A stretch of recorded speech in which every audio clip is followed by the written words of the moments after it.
Today, in a wide-eyed way, I'm actually not cooking anything, but I am preparing guacamole and a tomato and spring onion salsa. So remember yesterday I cooked the Mexican style beef.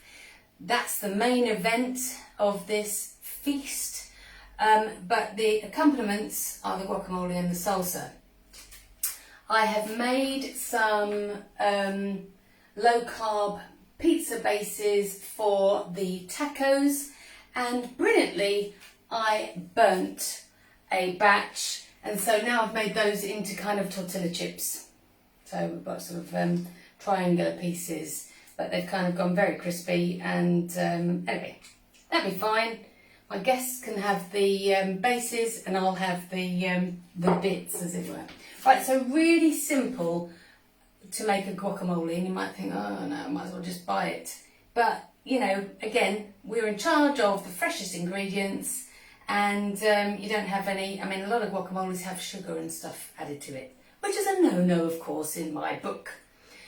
So I have used frozen avocado chunks because every time I buy a avocado, and obviously if you get it just right, fresh avocado is brilliant, but so often you either get them where they're too hard when you try and chop them up or mash them up, or you get them and they're brown inside because they've just gone a little bit too far. Top tip from one of my excellent viewers, Diane Green. I remember you telling me this. You've got to make sure if you're buying a fresh avocado that's still got its little knobble on the end, its hat. If that's missing, the avocado is going brown, it's getting old very fast, okay? So that's a good tip. But even better is to buy it frozen, because then you don't have any waste. So a bag of this is about £3, and avocados aren't cheap anyway, but then you don't get any waste. And I've used about half a bag here. So I haven't really done the costings on today's meal. Remember yesterday's was like about $5.70 or something like that. But these are just the vegetable accompaniments that you might want to add. I'm also going to have grated cheese and some pretend sour cream, because I've used cream cheese and a little bit of milk to thin it out. So that's how I'm going to do that. Right, so the guacamole, the avocado has been defrosting and I squeezed over half a lime. You're going to need one lime because we're going to use the rest in with the salsa.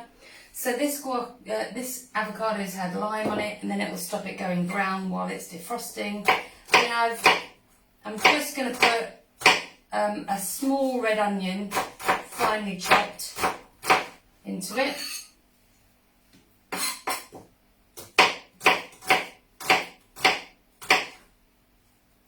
So that's going in there. So that's the red onion gone into there, and I'm going to use a little bit of Frank's Red Hot pepper sauce. You could use Tabasco. This one's excellent. It's not too spicy, as you know. I'm not big into spicy, and it's got very few ingredients and nothing like vegetable oil or sugar. So this is a good one. It's really just vinegar and salt and the pepper juice. So a little bit on there.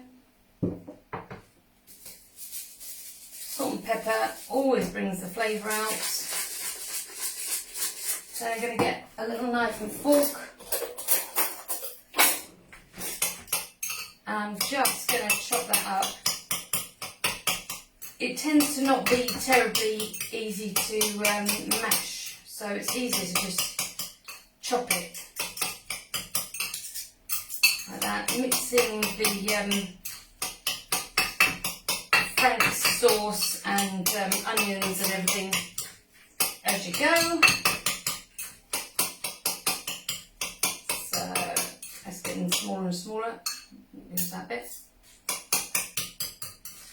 And of course, if you make too much, it's going to keep for a couple of days in the fridge. You can use it with a low carb roll.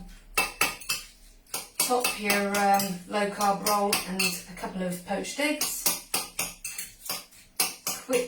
lunch. Okay, that's about it. Doesn't matter if it's still a little bit chunky in there.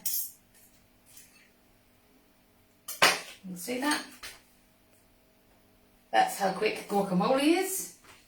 So now I'm going to make the tomato salsa. I've got a bit of rogue avocado there. I'm just going to quarter these baby plum tomatoes. I'm not going to do the whole lot on camera because you'll be bored to tears. But when we use vegetables, the vegetables are an accompaniment. The vegetables shouldn't really be your main feature.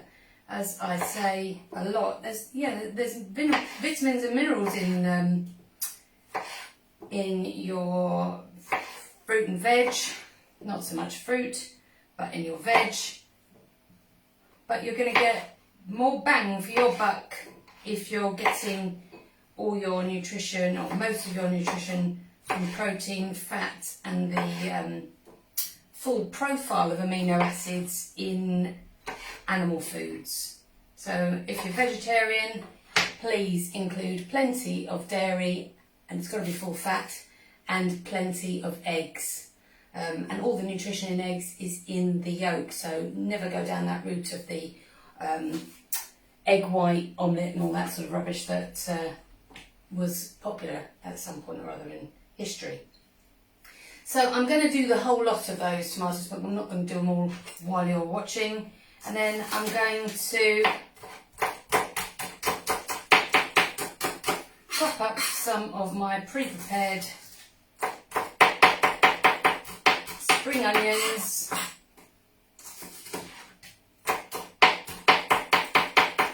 Got a nice sharp knife, so again, just make your life easier. If you're going to be cooking, ask for a decent knife for Christmas, because everybody will benefit, won't they, from you doing a nice job of the cooking. You want it to be easy and a joy to prepare food.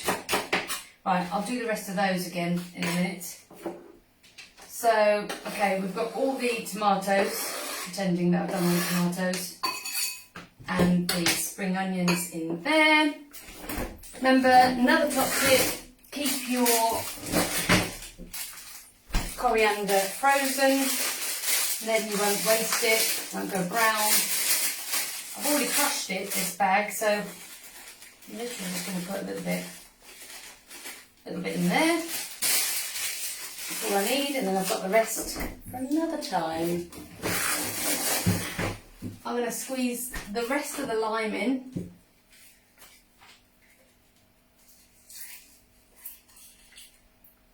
These squeezers are just, well, it's my favourite accessory. And a little bit of olive oil, not a lot, just a splash. Some more salt and pepper.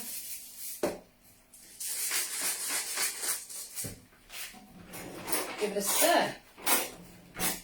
That's it. The accompaniments really don't take very long, and you've got really lovely fresh ingredients, and that is going to taste delicious with our gorgeous Mexican style meat that I'm going to reheat shortly. So I hope that's helped and that you stay nourished, and if you have any questions whatsoever, please leave it in the comments below. Share this stuff. I need everybody to know that real food really helps with everything to do with health, and it gives you sustainable weight loss. My name is Natasha Hodge. I hope you treat yourselves to a bigger slice of life, and of course I will see you tomorrow. Take care.